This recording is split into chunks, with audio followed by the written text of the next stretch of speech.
A hot dog.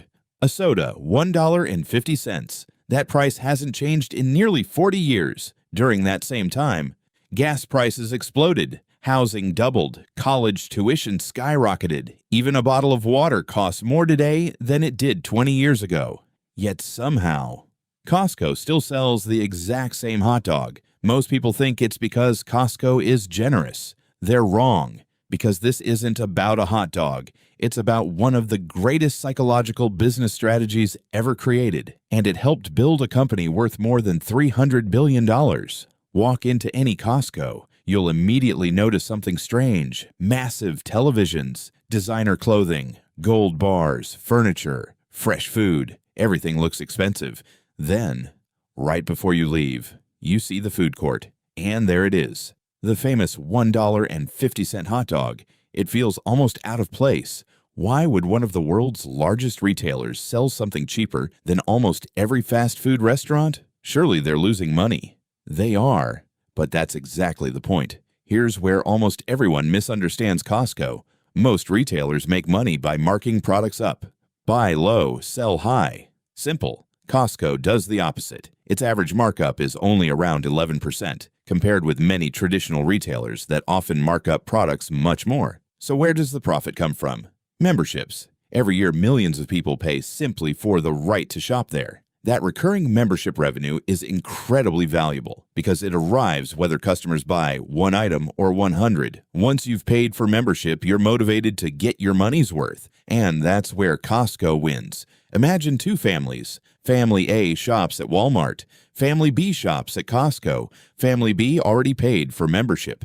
So, psychologically, every Costco trip feels like an opportunity to save. They tell themselves, we'll just grab the hot dogs. Then, they walk past giant TVs, seasonal decorations, fresh bakery items, electronics, furniture, and suddenly, their $3 lunch turns into a $400 shopping trip. The hot dog isn't designed to make money. It's designed to make the warehouse unforgettable. It's a symbol of value that reinforces the idea that everything inside Costco is a great deal. The hot dog isn't the only unusual decision Costco makes. The company keeps far fewer products than a typical supermarket. That lets it buy enormous quantities of each item, giving it leverage with suppliers. Employees are also paid relatively well compared with much of the retail industry. Better pay can reduce turnover and improve customer service, which lowers hiring and training costs over time. Costco also spends very little on traditional advertising.